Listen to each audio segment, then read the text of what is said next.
अस्सलाम वालेकुम दोस्तों, मैं आपकी खिदमत में वापस हाजिर हो गई हूँ और इस बार एक नई दास्तान लेके। क्या हुआ, चौंक क्यों गए? ज़बान तो वही है, बस भाषा बदली है। आज की हमारी कहानी खुदा हाफिज़ की है।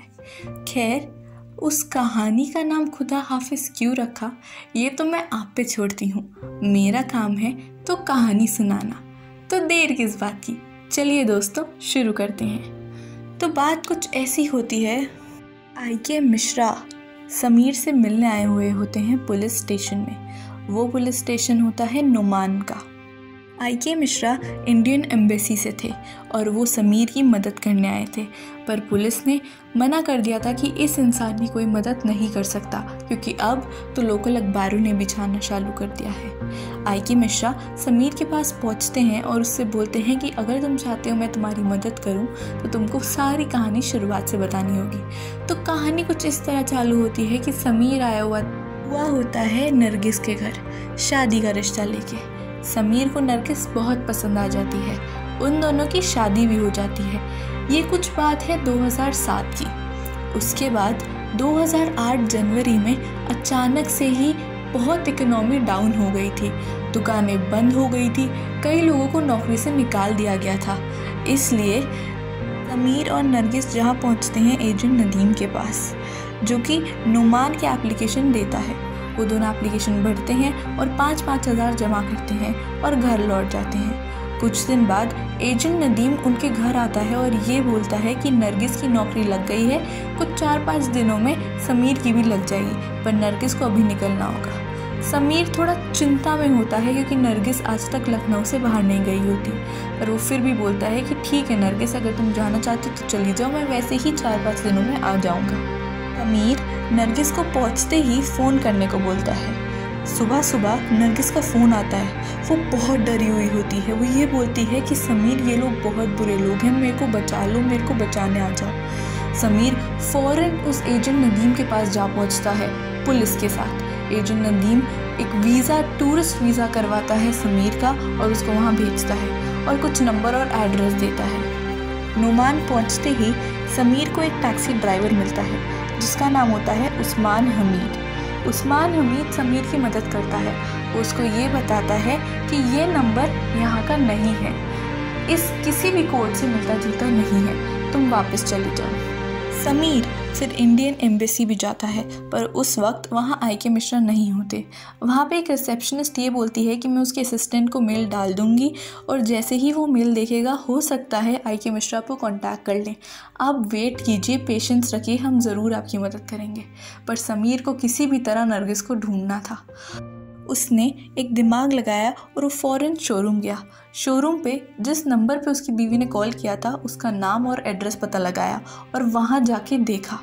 जैसे ही वो वहाँ पहुँचा उसको दिखा कि दोनों इंसानों में से कोई भी नहीं है।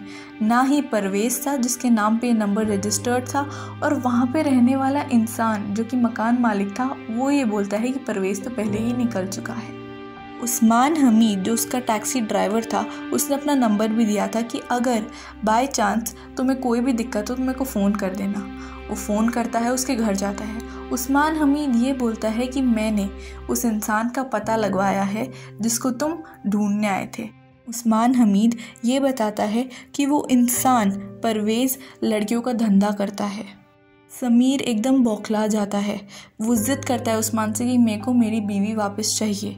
तो उस्मान उसको अगले दिन 2 ऐसी जगह पे लेके जाता है जहाँ नरगिस के मिलने के पूरे चांसेस होते हैं। जब वो पहली जगह जाता है उसको नरगिस नहीं मिलती। जब वो दूसरी जगह जाके लड़कियों की एल्बम देख रहा होता है तब उसको दिखती है नरगिस। नरगिस को जैसे ही देखता है वो बड़े ही बेहोशी वाले हाल में होती है, जैसे उसको ड्रग्स इंजेक्ट किए गए हों। नरगिस बेहोशी में भी समीर समीर करने लग जाती है कि इतने में ही वहाँ का जो मेन सप्लायर है वो देख लेता है और गोलीबारी चालू हो जाती है।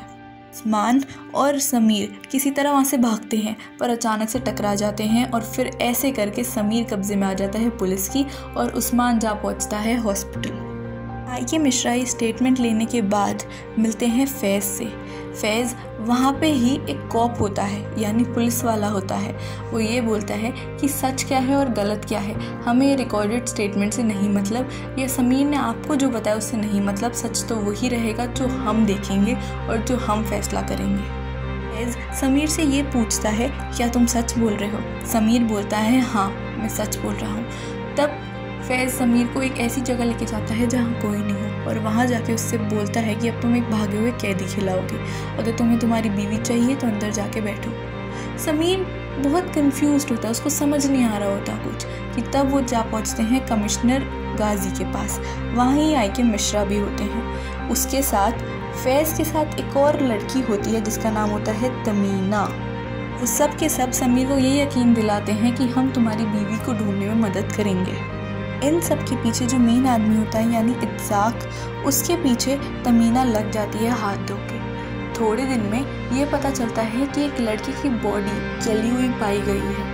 वो जैसे ही वहाँ पहुँचते हैं, समीर भागता है और देखता है कि वो जो नेकलेस जो उसने एक टाइम पे नरगिस को दिया था वो भी उस जगह से मिला। समीर तो पूरी तरह मान चुका होता है कि नरगिस मर चुकी है। वो बहुत गुस्से में होता है। वो वहाँ फूल चढ़ाता है उसके कब्र पे और चला जाता है कि इतने में ही तमीना के हाथ ऐसे सबूत लगते हैं जो ये जाहिर करते हैं कि नहीं, वो बॉडी किसी और लड़की की थी, नरगिस जिंदा है। वो जैसे ही एयरपोर्ट पे पहुंचते हैं वापस समीर को लेने, समीर वहाँ होता ही नहीं। समीर बदले की आग में इंडिया वापस जाता ही नहीं है। वो इत्ज़ाक से बदला लेना चाहता है और इसलिए वो वापस जाता है उस्मान के पास। उस्मान के पास जाने के बाद वो लोग एक प्लान बनाते हैं कि वो एक नकली लड़की की आईडी बनाएंगे और इत्ज़ाक को भेजेंगे और ये बोलेंगे कि हमें तुमसे मिलना है। उस्मान ये बोलता है कि हो सकता है इस सब में तुम्हारी आईएसए मदद करे, यानी तमीना और फैज़ मदद कर सकते हैं, पर ये सब लेने से मना कर देता है समीर रुखसाना एक लड़की के रूप में किसी तरह पहुंच जाता है इत्ज़ाक के पास और उसको बांध बूंद के रख भी देता है। वो तब उसको बताता कि नहीं, योर वाइफ इज़ अलाइव, वो पीछे वाले शिप में है और then she is going to be transported to somewhere else. Sameer को लगता है वो झूठ बोल रहा है क्योंकि उसकी बीवी मर चुकी है। वो उसको फिर जलाने ही वाला होता है कि अचानक से आ जाते हैं उस्मान, तमीना और फैज़। वो ये बोलते हैं, हाँ तुम्हारी बीवी ज़िंदा है। फैज़ आगे आता है और समीर को ये बोलता है कि drop your gun Sameer, don't worry, हम तुम्हारे साथ हैं। जैसे ही वो आगे पहुंचता है इत्ज़ाक बोलता है, सही टाइम पे आ गए फैज़, वरना ये इंसान मेरे को मार देता। हाँ, फैज़ था वो गद्दार जो साथ दे रहा था उन लोगों का। फैज़ फटाफट से तमीना को एक गोली मारता है जिससे तमीना उसे ना मार दे, पर तमीना किसी तरह फैज़ को काबू में लेती है और समीर को बोलती है कि तुम जाओ और भागो। समीर हर ट्रक में जाके बार बार आवाज़ लगा रहा होता है नरगिस कि वह से अचानक से आवाज़ आती है, हाँ समीर मैं यहीं हूँ। वो ट्रक लेके जा ही रहा होता है और उस्मान भी साथ में आ रहा होता है, पर वहीं पता चलता है कि तमीना को फैज़ ने गोली मार दी। फैज़ एक बहुत बड़े इंसान से मिलने जाता है और वहाँ उन्हें जाके बोलता है कि किसी भी तरह उस इंडियन लड़की को मार दो क्योंकि उसका हस्बैंड अभी भी बाहर घूम रहा है, मेरे को मेरा खुद का ऑफिसर मारना पड़ा। वहीं एक फ़ोटोग्राफ़र देख लेता है और ये भेज देता है पुलिस स्टेशन में। पुलिस स्टेशन से ये तस्वीरें जाती हैं कमिश्नर गाजी के पास। फैज़ कमिश्नर गाजी को बोलता है, मेरे को शूट एट साइट का ऑर्डर चाहिए और मैं उस इंसान को मरवा दूंगा। कमिश्नर गाजी को तब तक पता नहीं होता इसलिए वो दे देता है। उसके बाद आई.के. मिश्रा के पास फ़ोन आता है समीर का कि मेरे पास सारी लड़कियां और नरगिस हैं, प्लीज़ मेरे को बचा लीजिए, सबके सब मेरे हाथ धो के पीछे पड़े हैं। वो फटाफट से भाग रहा होता है। आई.के. मिश्रा किसी तरह कमिश्नर गाजी के पास जा पहुंचता है और उनको समझाता है कि ये सरेंडर करने आ रहा है, आप उसको एक मौका तो दीजिए। कमिश्नर गाजी जैसे ही फैज़ की पिक्चर्स देखता है उसके मन में बहुत सवाल चल रहे होते हैं। उसे समझ नहीं आ रहा होता कि क्या वो एक और मौका दे।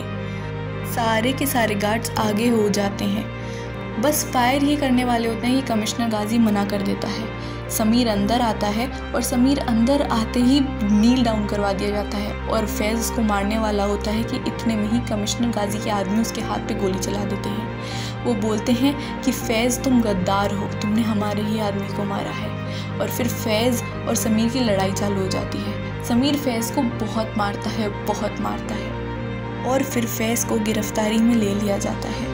उसके बाद जैसे ही ट्रक खुलता है उसको सामने से नरगिस आती हुई दिखाई दे रही होती है। वो खुशी से इतना पागल हो रखा होता है कि उसके आँख में आंसू होते हैं। आखिरकार इतने दिनों बाद उसने अपनी बीवी को देखा था, उसने कितना कुछ किया उसको पाने के लिए। फैज़ को गद्दार घोषित करके मार दिया जाता है, तमीना के कब्र को दफनाया जाता है और वापस लौट जाते हैं नरगिस और समीर हिंदुस्तान। पर उससे पहले उस इंसान को शुक्रिया करते हैं जिन्होंने उसका सबसे ज़्यादा साथ दिया, उस्मान हमीद, यानी एक मामूली टैक्सी ड्राइवर उनके एकदम परिवार समान हो गया था। और लास्ट में जाते हुए समीर ने बोला अल्लाह हाफिज़, हिंदुस्तान ज़रूर आइएगा, और वही बात बोली उस्मान हमीद ने, और वो दोनों आराम से चले गए वापस हिंदुस्तान। ऐसी कई स्टोरी अपने प्यार को पाने की आपने देखी होगी, पर ये थोड़ी सी अलग है। थोड़ी सी अलग इसलिए क्योंकि इसमें एक इंसान, उसे कोई उम्मीद नहीं होती कि उसकी बीवी जिंदा है, वो तो बस बदला लेने जा रहा होता है।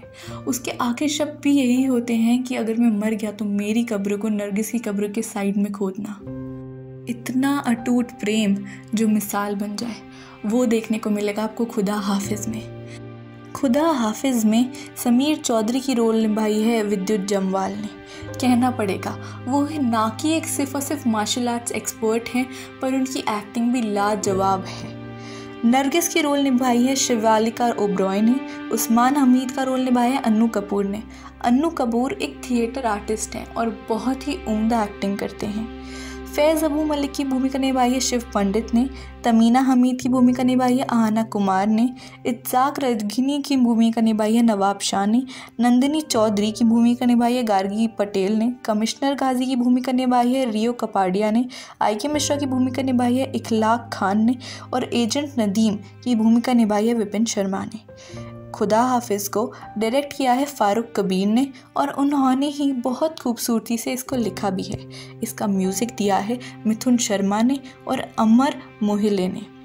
सिनेमेटोग्राफी की है जितान हरमीत सिंह ने। माना पड़ेगा इन सब ने क्या लाजवाब स्टोरी क्रिएट की है। ऐसी ही और बॉलीवुड इंटरेस्टिंग वीडियोस देखने के लिए हमारे चैनल को सब्सक्राइब कीजिए और बेल आइकन पर क्लिक कीजिए।